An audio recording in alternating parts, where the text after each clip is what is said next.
안녕하세요. 또야사이언스입니다. 오늘은 중학교 1학년 과학 1단원 세 번째 시간으로 광물에 대해서 먼저 학습을 하고요. 다음으로 암석이 풍화작용을 거쳐서 토양으로 변화하는 과정을 설명드리겠습니다. 먼저 광물입니다. 광물은 암석을 구성하는 작은 알갱이라고 정의할 수 있습니다. 즉, 암석은 광물로 이루어져 있다 라고 표현하시면 되겠습니다. 지금까지 발견된 광물의 종류는 무려 3,800여 종이 되고요. 그 중에서 특히 지구의 암석을 구성하는 주된 광물을 우리는 조암광물이라고 합니다. 대표적인 조암 광물의 명칭이 아래 적혀 있습니다. 한 번씩 읽어보실게요. 장석, 석영, 휘석, 각섬석, 흑운모, 감람석입니다. 오른쪽에 보시면 이 조암 광물들 중에서도 특히 우리가 주변에서 흔히 볼 수 있는 세 가지를 사진을 가져왔어요. 첫 번째 광물은 가장 흔하게 볼 수 있는 장석입니다. 두 번째 광물은 석영이고요. 이 석영은 실제로 보면 약간 투명하면서 반짝반짝 빛나거든요. 이 석영이 바로 수정이라고 불리는 보석으로 활용되고 있습니다. 그리고 세 번째 광물은 모래 운동장에서 여러분 한 겹 한 겹 떨어지는 작은 조각들을 보신 적이 있을 겁니다.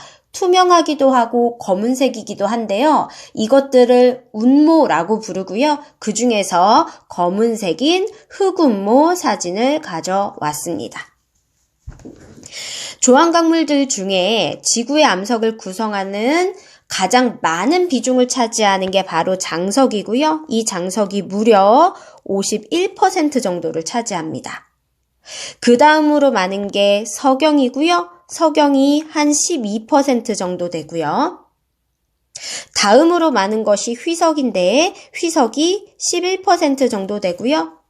나머지는 비율을까지는 외우지 않으셔도 될 것 같습니다.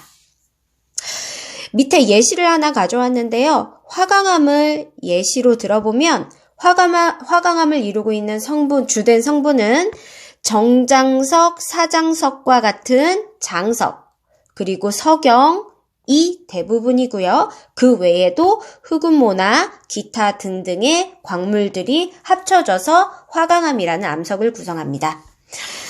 밑에 원에다가는 지각을 이루는 조암광물의 부피 B를 원그래프로 한번 표현을 해보도록 할게요. 자, 가운데 점을 중심으로 이렇게 선을 하나 그어주시고요. 가장 많은 부피비를 차지하는 게 장석 51%라고 했죠. 51%면 절반보다 조금 더한 영역을 차지합니다. 그래서 약간 절반을 벗어나게 이렇게 선을 그어주시고 이 영역에다가 장석 51%라고 적어볼게요. 다음으로 많은 것이 석영입니다. 석영은 12%라고 했으니까 요 정도 해서 석영 12%라고 적어볼게요. 다음으로 많은 것이 휘석이라고 했습니다. 11%면 요 정도 표시하면 될 것 같아요. 휘석 11%라고 적겠습니다. 그리고 남은 영역에게는 기타 광물이라고 적어볼게요. 자, 이제 다음 장으로 넘어가서 광물마다 고유한 물리적인 혹은 화학적인 특성들을 갖고 있고요. 여러 가지 광물의 특성 중에서 우리는 5가지를 정리하도록 하겠습니다. 이 광물의 특성을 기반으로 해서 광물의 종류를 구별하게 됩니다. 서로 다른 광물의 종류를 구별할 수 있는 기준이 되는 여러 가지 특징 중에 5가지를 정리합니다. 첫 번째는 색깔이에요.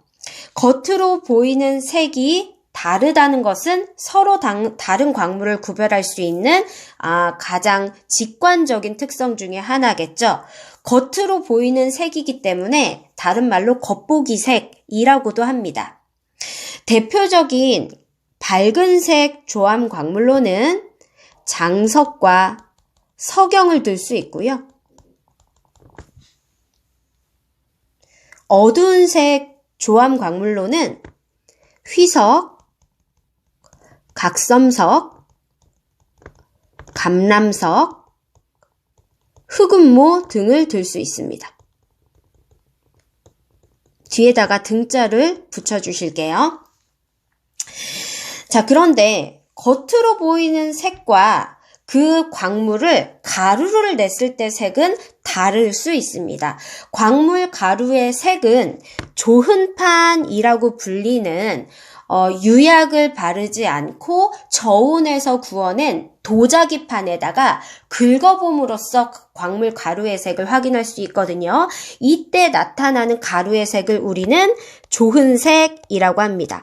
겉보기 색과 조흔색이 반드시 같지는 않아요.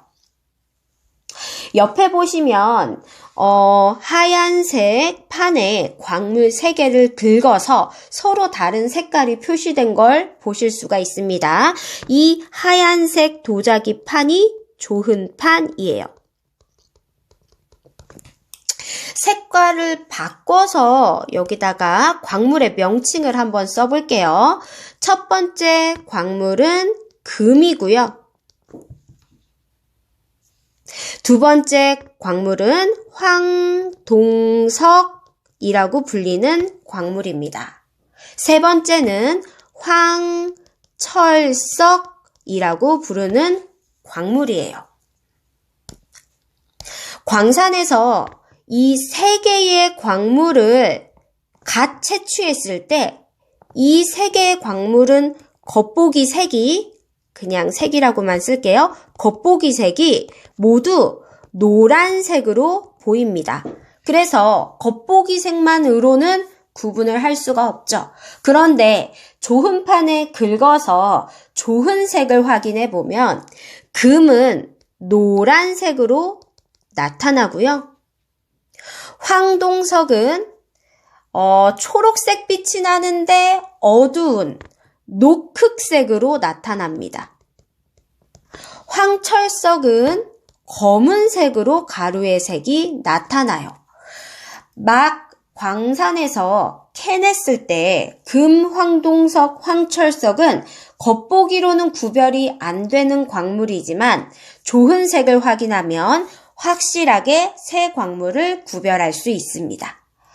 또 다른 예로 흑음모, 자철석, 적철석은 모두 겉보기 색이 검은색이에요. 하지만 흑음모의 조흔색은 흰색으로 나타나고요. 자철석은 검은색으로, 적철석은 약간 붉은색으로 나타납니다. 조흔색을 통해서 이 3가지 광물도 구별해 주실 수 있으세요. 세 번째 광물의 특징은 광물의 단단하고 무른 정도입니다. 이것을 우리는 광물의 굳기라고 해요. 모스라는 과학자가 10개의 광물을 준비를 한 다음에 한 광물을 다른 광물로 긁어보았습니다. 그랬더니 어떤 건 긁히지만 어떤 건 멀쩡하다라는 걸 발견을 했어요. 그래서 이 10개의 광물을 무른 것에서부터 단단한 것 순서대로 배열을 하고 1번부터 10번까지 번호를 매겼습니다. 이것을 우리는 모스 굳기계 또는 모스 경도계라고 불러요. 예를 들면 10개의 광물 중에 활석이 가장 무른 광물이었습니다. 숫자 1번 쪽에다가 무르다라고 적어줄게요.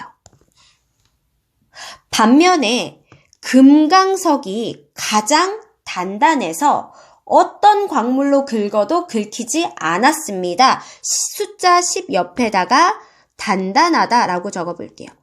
참고로 이 금강석은 우리가 흔히 이야기하는 다이아몬드입니다. 다이아몬드는 현재까지 발견된 모든 광물들 중에서 가장 단단한 광물이에요. 그러면 석고의 경우 굵기가 얼마에 해당합니까? 2에 해당합니다. 자, 그렇다고 이 10가지 광물을 모두 외워야 하느냐? 그렇지 않습니다. 우리 중학교 1학년 과정에서 자주 등장하는 광물 3개의 굵기만 외우도록 하겠습니다. 첫 번째는 방해석. 방해석은 굵기 3입니다. 두 번째는 정장석이라고 써져 있죠? 이거 그냥 장석이라고 외울게요. 장석에 크게 정장석, 사장석 두 종류가 있는데 모스가 사용했던 장석은 정장석이었습니다. 장석은 굵기 6입니다. 다음으로 서경. 서경은 굵기가 얼마죠? 7입니다. 요 3개 정도는 반드시 외워주도록 하겠습니다. 네 번째 광물의 특징은 바로 자성이에요.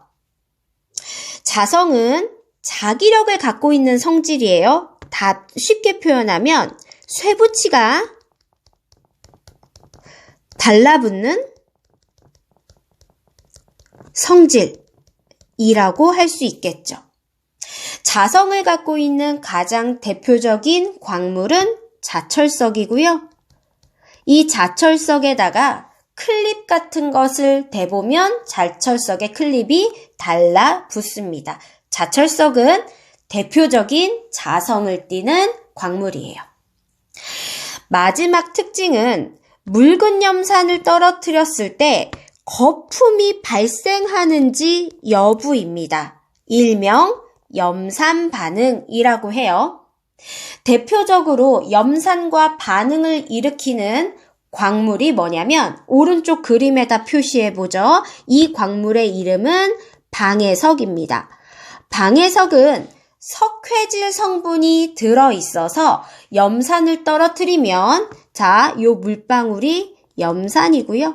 염산을 떨어뜨리면 보글보글 거품이 나면서 방해석이 살짝 녹습니다. 이 거품의 정체는 수소기체지만 그것까지 외우시진 않으셔도 되고요. 염산을 떨어뜨렸을 때 화학적인 반응이 일어나서 거품이 생긴다 정도만 아시면 되겠습니다. 자, 여기까지 광물에 대한 설명을 마치고요. 다음으로는 풍화작용에 의해서 토양이 생성되는 과정을 설명드리겠습니다. 먼저 풍화의 정의를 한번 읽어볼게요. 풍화란 암석이 오랜 시간 동안 점차 부서지고 성분이 변하고 분해되는 과정을 뜻합니다. 풍화의 원인으로는 아래 표에다가 4가지 정도 정리를 하겠습니다. 첫 번째 풍화의 원인은 물입니다. 암석 틈으로 스며든 물이 얼게 되면 물은 부피가 팽창하게 되죠. 그랬다가 다시 녹고 또 틈으로 들어가 얼었다 녹는 과정이 반복되게 되면 거대하고 단단한 암석이 점차 작게 쪼개지게 됩니다. 두 번째 풍화의 원인은 식물의 뿌리예요. 암석 틈에 자리 잡은 식물의 뿌리는 뿌리가 자라면서 그 암석 틈을 더 벌어지게 만들고 쉽게 부서지는 상태로 만드는 데 도움을 줍니다. 세 번째는 이끼입니다. 암석 표면에 서식하는 이끼는 암석의 성분을 변화시키고 쉽게 부식될 수 있는 상태로 만들어줍니다. 네 번째는 지하수입니다. 특히나 우리나라는 석회암 지대가 많기 때문에 지하수에 의해서 석회암이 녹음으로 인해서 암석이 쉽게 부식되는 작용이 일어나고요. 이 과정에서 석회 동굴 같은 독특한 지형이 만들어지기도 합니다. 다음으로는 토양이 생성되는 과정을 정리해 보도록 할게요. 암석이 오랫동안 풍화되어 잘게 부서지고 성분이 변하면서 식물이 뿌리를 내리고 서식할 수 있는 토양이 만들어집니다. 토양이 만들어지는 단계를 아래처럼 4개로 나눠서 정리할 수 있습니다.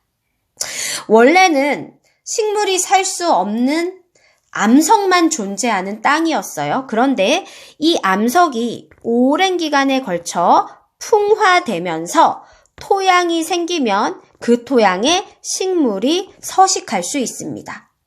조금 더 토양이 발달하게 되면 위층에 있었던 성분이 빗물을 타고 진흙과 함께 아래로 내려가 쌓이게 되고요. 그러면서 토양층은 점점점 두꺼워집니다. 암석은 더 부식되고요. 그러면서 다양한 식물이 서식하는 두꺼운 토양층이 형성됩니다. 오른쪽 그림으로 가시면 동식물이 다양하게 서식하는 대부분의 토양층의 단면 구조입니다. 제일 하단부에는 아직 풍화가 일어나지 않은 기반암이 존재하게 되고요. 그 기반암 위층에는 풍화작용에 의해서 암석이 부서져서 형성된 돌조각이나 모래로 이루어진 층이 존재합니다.